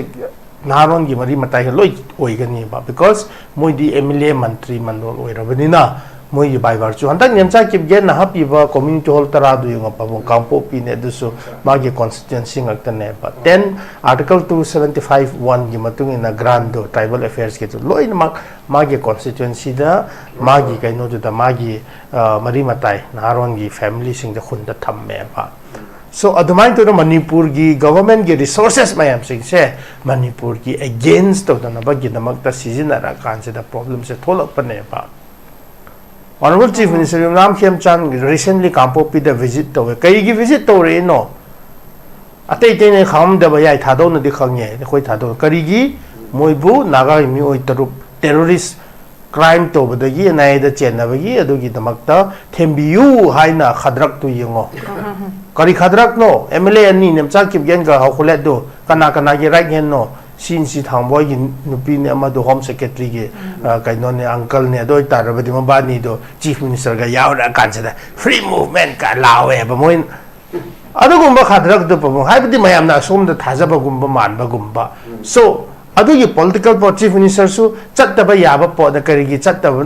te ya da ma so just 4 months khatangai re MCC court of conduct la ka do ba as khara to ho ge at least mayam na ya ba to kha ai di chat le yo bang mi hai na optics ama oina to de ya de to ba yo ne I did my best everybody chat pang mi hai na adu gi history da thamna na ba khatang gi da bang ta chat prai ba di questionable ama ne ba CM di khong chat do but output di kari no was output the very next day Naga People's Organization Senapati na meet chat pa yaroi mi phau hai re ba and then subsequently ngarang kari to ke Naga gi yum taruk tret no may tha ki se so advance to kibni na ina hainung ba point di sineda cookie gi pot se naharon ga mari le na ba anti kaino ga lemin na ba kangbu de ba khoi thado gi population nyam se moina nomsil la ga tham bane ba si understand to gi ba ngam drabadi ngasi meite ga naga ga atei group na ngam dri pau badi mi di yam na advance oina Manipur sarkar hai rabadi cookie ne hojik mayam na panelist mayam na ngang se si cookie government ne hai ba si ki sarkar se adu di si cookie government se da khoi leiba natro e khoi kari to ba ngam ye thadous are under bondage or slavery of cookie adu khoi ne yade khoi na hai ra ka thola kan se da khoi su losindra idea of Manipur chatin se ha su yada ba mitop khando se su yada ba adu darabadi khoi kari no khoi way forward se si se Bharat sarkar di clarity leite ba adu gi ne ba noi masen pun ba numit tu dadi e khoi gi geopolitics gi oiro because of Manipur bordering with Myanmar adu gu atai te gi policy si da Bharat sarkar gi policy se fail to go do le bi na e khoi masen pun ba se moi pam de ba e khoi gi lo proof me ham si sa doi darabadi e khoi se segregation separation se ya de hojik se loi na ma pabu airport da lak tu na lei ba khoi kari hai ge fa da mai tai kari hai ge ka su kai de ba adu hospital lying ba lak pa ne ba geographical separation su ya de ba emotionally ama ga phau ne hojik pabung su kuki gi loi phau no ne na le tan dum phau ba adu di emotional bonding attachment le ba gi ne ba emotional separation su ya de ba economically imphal da gi cheng kampo pi da thinban na tro senapati yo da ba yi manam oja do di economically so ko separation su ya de adu khang na खंगदब साबा कनागी cookie की लाल होबा सिंगी separatist ideology अदुसु सरकार सु पाइबा मणिपुर सरकार सु ओइबा अदुगा CSO सु ओइबा government employees ओइबा सि कांगबु सिंजिना मणिपुर से कांग कोंग चाहेलपने अदुदगी मरम ओइजना अखोइ से प्रॉक्सी इंडिया गवर्नमेंट के प्रॉक्सी ने हाइना हाइबा से हाइमंडे हाइने कोइ पाउस कन्विंस ओइरा खरबने पा नाउ लानिंग पॉइंट दी ट्रोंगलाओबी की बम ब्लास्ट टू अखोइ थादो पर्सपेक्टिव ददी थादो कुकी नते मेटे ने थादो बु सोकते मणिपुरी रो पुरुप मै ओइनी ना लोब मतम सिदा कुकी की डेस्परेट की चांग जो अदुदगी मोइना थादो की हुन फेस्टिवल सपोर्टेस्ट तो निंगाई की लार्जर कॉन्स्पिरेसी अगेंस्ट थादो डिस्टिंक्ट आइडेंटिटी की मूवमेंट तो ना बगी दमकता मोइना पांगथोक खिबने बा सिगिदी चाही almost because of too many versions coming in from civil societies within Manipur hai tare mai tei gi marak ta su oza chongtham bijoin aram bai na tobani sida tobra kan nai man ba de gi loin mak narrative se yaman ba de gi hoi je kok ngau khre ban praja mayam se but nevertheless hoi thado na di khang bani na hoi kan na ille ba si gi se justice phang da ba ya de hai ba gi anytime anywhere the cookie gi khulai pai ba sing na hoi bu attack to ba ya ba fifam da le ba state le ngak na hoi bu protect to ba ngam da ba gi pot china hoi na kan na to ra kan se da ma se pha ba ne ba pha ra kan se da July kunum doi ne pha ba se NIA का नाम तो याव दे अखोई ने pressure P लगा फाबा नते खुलाई करी करा का फाबा नते मयूम दुदा चंगा गांदा स्पेसिफिक इनपुट ले रा कांसिदा मा से याम लाइन फाबा ने वीडियो क्लिप दु यिंग बियो बा अदुना ताकपदी मा से फजन चिंगनरगा लेरगा टारगेट अमनी हाइबसे क्लियर ने बा अदुदगी स्पेसिफिक इनपुट फंग कांसिदा मा से लाइन फाबा ने बा अदु ओइ तारबदी अदुगी मतुंग दिदा होजिक होजिक मागी मथक ता पालिबा केस से तरुप ने बा तरुप से हेक्टर केस एविडेंस लेते ना फारो है मागी स्टेटमेंट करी करा लो कांसिडर ने बा बम ब्लास्ट तो हनबा नोमे कापा सीएम विजिट थिंगबा पॉपुलर गवर्नमेंट फॉर्म तो बदा थिंगबा नोमे करूगा 6 केस गा माचे चेन बने बा formal arrest was taken by NIA ने बा बिकॉज़ पोजखाई की पुलिस स्टेशन तो रा कांजा city subsequent to his arrest on 23 July दगी सिगी NIA की पोज से थोलक पने बा तो होदबु मरक सिदा मागी मिंग से sometimes thado yawi sometimes cookie yawi sigi je Manipur police ga NIA na confusion create to halak pane ba whatever the case it may be thado e khoi gi program bu sabotage to ningai ge damak ta thok ke bodo thado ama uitar ba su mass terrorist ne ba you need to create such terrorists as a terrorist not as thado or not as meite or whatsoever adagi point very clearly Manipur prajamayam heising a thamse hi ma masamak feel the chatlaga kapaya yaudra he is a part of the conspiracy to hibadu masu yaubne ba dugumba anti peace oiba anti manipur oiba sigi mi mayam sing se khoina fazana la ain gi matung na deal to hodra ba ado iradi khoi gi damak ta khodong theingai ma oigani ba so let us try to understand the modus operandi of the cookies. I appeal to the people of Manipur that law never dies khara tumba yai adubu lo se khoi Manipur prajam na hodok pham thu e ba adugina oza pabung na haibadu activism what the haibadu e khoi se politically tainoma phangningai gi damak ta relevant oiningai gi damak ta self promotion gi damak ta tholokpa aseng bagi oina illa kanda justice phangna na bagi damak se da e khoi gi focus hai tare si se khetang mangbra haiba se I appeal to the people of Manipur we should wake up and we should be united to fight any kind of terrorist activities age mind comes again okay thank you so much am tin tak na aloi round gi minute ani num tang thambiu na request tong jige respected panelists mok tai pabung da lak jige pabung sai so ani su bada su pabung da ingit taw kre asumaina koi gi lakpa kano sing se mai pahan gi hai ta ding sai gi koi conviction je zero da lai bese mayam kudi mak ki loina mak koi je kano ma kana taksin bagi dakar ta ba loina mak ki mai gi role sai ta du je katang ingit pibi gi pabung na ana aseng mastermind je kanano ngasai gi attack gi behind de lai bese kanano masi puthorong na be damakta akoi gi ama khaktang fa ba senadi arrest ahan ba fight ba first arrest senadi mastermind je expose to bada the first arrest is not enough to expose the mastermind aduna magi mari se loina mak koi na puthorok na bai damakta hai tare mayam loina mak su akoi gi taksin ba mathau ta su panbire dug lorak poina masi se taseng ka seng na hai tare masi mahai yana ba ke sigi makha ta na chenga changchen na bai damaka kano gi ain gi thong de gi su hai tare aduga mayang bi su mit na seng na ba tawhaning ba hai tare kamain thambiring pa hoi aduni sarkar na marakta weekly go ro mo ro phase 2 C ore mi ani sure ahum sure adidi police custody tawri adi amana judicial custody tawre adu tawre expert ge adu tul tha gare khot kare haibun singba adigi leriba bomb blast adigi makhak le hori ba kari kari phari ba khoti ba adu expert tha gare khot kare forensic science adu tawra da tawre mam leidana yamna kupa manungi investigation da sokadabu photo haibiganoba aduna taba mi su phare de haya ai nga sai hemant biswas ki praman torido sei chakuna amata win ka thawa yauna to gore mandi praja puna mangna je ke na hai sei chakpu yam nungsi ba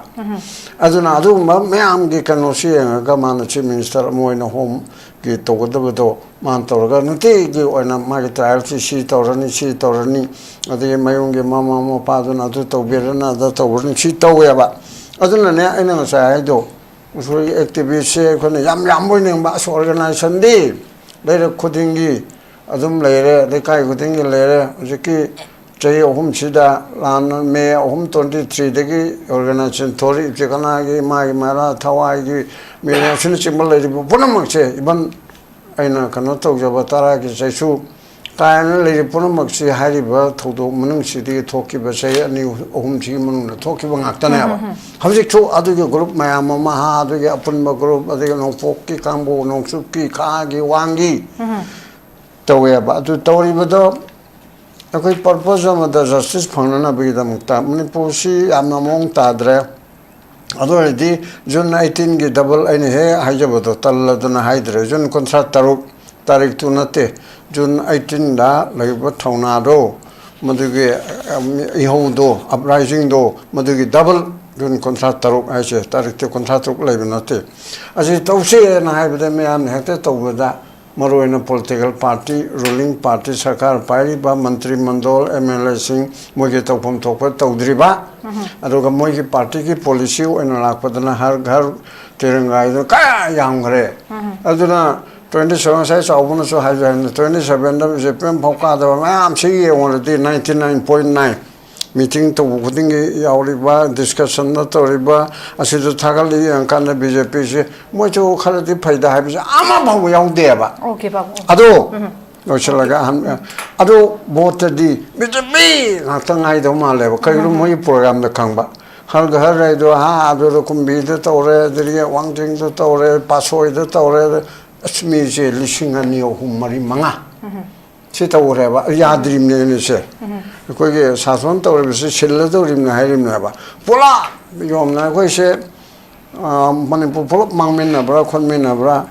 han okari ba koli ba to re sa muk to pono no na ga sendo ponga ma ga te yam pha do ba okay pa aduna ta na be sa na yom da na kuntra ni phu ga ka ga de mane pura tum loi do rim okay pa thank you so much oja paujel tabla lakse ge oja oja dana hujik se pabung na so khoi kai do ba yai ha to ba ya ba sing de hai ta si simain to ragadi chanchilagadi yai adubu to da thabok oina pakat da awat pan hen ba dui pot tu lai re aduna hujik se oja na somang na panbi ki hai re po se tip of the iceberg ne ju hai bi ke tuna mayam sina singna ba machi drama taw sinai ra ka do no kai se adum hangi hujik so khoi ama phara gach me thaja ba du di ko gi percent kyam mioi ba khoi gi kan praja sing thira thaja han ba ngam dinu hai bi se pot amani hade hamu mutum lak pan duna hai ba han ba ngi gi first RSC yam sing hai ta re koina hangi ba question sigi masi ki answer dune na kan lo ba ya bra kana che ne du ta weda to mem hangi ba na tra kan hen na mayam da chingna ba hai ta re phauno ma sa ama oiraga tok turi bra kai phne kamai thambi ne ge wayam ngani nge ta go phare si wai sin ta hai ja ge khoi pam khangni ji ke no ai sai won di ai person hai ja ge khoi gi May 2023 ko sida hore June July so sida Federal Commission of Inquiry ama CMA ko 3 mi ohum sawa amana Chief Justice Mairembam retired Ajay Lamba ko maga Chief Justice or matung ji ga ba retired matung ji mi ohum commission ama CMA Manipur gi incident sim manung matung ji thikal luena mo deadline am pi tha taroki ha tha ki bit deadline su lan thok re kuile 2026 ne ko Ajay to mi thok re Hoje hai justice Mairembam lamba du su ma su tok re hoje ha ba ka no commission de Balbir Singh nang lai ko ma su pi gi den hujo pi de ata Manipur gi sai na haje ba liability ji kana fix to the government fix to the adu tai kana na mai le na inquiry pu to ko ne सिरिब खोलिब 6000 cases मी चनी हेन सिरिब 70000 displace ओइरिब सिंगसिगी कनाना नोबो रेस्पोंसिबल पुदुचे सिगी रेस्पोंसिबिलिटी पुना बा हुजिक ट्रोंगलाओबी की सु पार्ट एंड पार्सल निको हुजिक हाइसिदा अदो तागदी हुजिकी कमीशन ऑफ इंक्वायरी की रिपोर्ट पुथोपिरो सिने हाइसिदा अदो पारसे येंगसे कनाना कइनो नो अदुदि पुथोसु पुथोक्ते सुम लोसो थामी मथंग titbit here and there मचेत मचा खर लंगथो का नो मियाम खो मचा जनो हाइदो अदुगी पोतुदी अकोजु येंगदो वारे तौगे तादि मतिक चाबो इंक्वायरी रिपोर्ट पुथोपिरो ओके ओजा थैंक यू सो मच ओजा कनो दा ओजा मे के लाख से ओजा अदन हुजिक से अरोय बेगी ना अखोई की हुजिक की ट्रोंगलाओबी केस से लाख से लका ना अचुम बसे पुथोक पसिनी मे यामना पामे से दना अचुम बसे पुथोरक ना बेदमकता मखा ताबा विदाउट फर्दर पोलराइजेशन हाइ तारे जस्टिस से पुथोक ना बेदमकता तो एंश्योर तो होनिंग स्टेप हाइ तारे practical step खर थंबिरा मुजा practical step हाइबदी propaganda से spread तो रोय दोबा opinion views में हमदी holistically पीबा याई democratic country में ओइ ना को अमागा narrative अमा ना तो हन बने हाइबा गुम्बदी चत्तवीदा and also not only to this Tronglaobi case atoppasu yam leba mi si hiba mi ha yam na nungaitaba incident me yam leba we need to also look into other case as well maram di aduna trabadi problem le hi ni ba victim se Tronglaobi gi da leba ani khatang duna te ba da gi Manipur violence ga le na ba so the people of Manipur maru oina khoina pulla kansina justice ki damak irrespective of which community all lives matter punsi ko ding oloi na mak dakar le bne yam na kaino maru ye ba do ki maram oiduna what people can do is narrative atopa da sadabi da justice ki damak unitedly khoina last 1 month Manipur apun bagi Manipur entire Manipur da khoina irang protest blockade to duna kanna pressure pi bagi achievement mane ba ngasi gi phagi ba clarity ma phangne ba whereas on the other hand ski makhata na investigating agency na fazana thira kansida conspire to hi ba mastermind kangbu sing sido phana na bagi damakta hoji phahi ba mi sing sisu they are also equally important to be an informant or can be a witness ki damakta because mun khang ba instruction se karai di la pa kamai na to hi ba mayam sing se investigation se yam na vast oiba pot ni na adorom de hoina kan na illaga layap tarabadi I think that will be more practical hoji ki oina di amaga hunnaraga aina haibadu chumbane nang na haibadu lalbane aina predict tawbado aina chumbane haina adurom gumba gi type da chattabi da ko what's more important is prediction hypothesis or prediction can be right and wrong ko football match ama sanang ama na 1-0 da ka ga na 2-0 da ka ni haibini scientifically mana khanghal ga tawbane de laibak or daw gumma gi matungin na ne ba likewise hoji kisu khang de ba po da comment or panina we should be very cautious of our word ko ekhoi na wahi sijin ba mayam sing se in all the violent incidents is the ekhoi hetang Manipur praja mayam sing cautious oiba na phabgada I will say mine thamjage thank you so much yam phasan thambiro jana quick concluding remark ta ana hujiki ekhoi gi Tronglaobi gi yam laibak thiba incident sigi thodok sigi ahan ba khoi gi first arrest ahan ba phari ba se masi breakthrough amu oiba su gai mayam na chuma jase suchi pami adubu taseng ba mamang to ki ba kanu sing da mi phami pun sing da makha kada yau khagi kari tangkak yau khagi habse khangdana sum lai ki ba mayam lai duna real test hadi Tronglaobi incident se ko ni genge hai taragadi mas hai de investigation sina atum basi uncover to bangam duribra masida akoi gi loina mag responsible oiba sing si identify to bangam gadurira duga justice deliver to bangam dura without akoi gi bias na taka ko gi scapegoating hai tar ngam gaduri bai bu hang ji myam hang se otherwise mamang sati pa myam thokre adu main to roga tangkak se kada yau khra gi je khangdana loisin khidrai na myam na thaja ba wala ga dum leiba ko gi drama ra tawshinari ra hai bagi chingna bam ka doubt khok leiba du gi poturi pamdre hai tare duna so with this on ngasi ko dialogue program si matang ngasi tension dire ngasi ge ko gi tharama si basar ga bidur ma pungfan bikhi ba panelist ahuma pabung mani oja paujel chawam di oja ma kebam ka suna thagat phong hayeng sulam dam se toiba tongan be shooting matang ga neina jana bitan ja do ko gi dialogue forum na puduna lakche ge miyam sungsoi soi dana meeting interview punong pamuk hana kurum jare Northeast window meeting tabiriba mayam punamakpu taramna okchari hauzik mapalamgi thabaki pau pijari ahanbada atubagi oina Dubai gi warehouse worker gi thabak kauri hairiba thabak asi apply to biningba miyoisina presentable and good communication skill leibata natana masagi chahi kunmathoi kuntra taret phawbada leiba oibigadabani hairiba thabak asigi pizariba khudong chabasing adudi per day 12 hours duty hours oijagani per week ta 6 days duty oijagani 2 years work visa pizagani loinana accommodation and transportation pizabata natana medical and insurance su pizagani hairiba thabak asigi thagi oiba salary lising kuntare tagi haujagani ani subada United Arab Emirates ke driver ki thabak kauri hairiba thabak asi apply to winning ba miyosingna Indian car license ka loinana Gulf ki license leiba oigadabani amasung basic English communication leigadabani Hariba thabak asigi Indian license paibiba miyoisingi thagi oiba salary di lising yankhaidagi haujagani Gulf license paiba miyoisingi thagi oiba salary lising yankhai mangadagi haujagani ahum subada Beharan Water Park ki female retail staff tara kauri hariba thabak asi apply to biningba miyoisingna retail experience leibaga loinana yamdrabada 165 cm ki changda wangba oibigadabani thabak asi tauba miyoisingna piriba khudong chaba sing adudi accommodation transportation aduga duty meal su pizagani hairiba thabak asi thagi oiba salary lising mauda taretagi haujagani Pamarol Gidamakta 7005273217 Natraga 9366230077 Natraga Aikogi Office Northeast Window TV Building Hatta New Chekon Road ta Lengsin Birau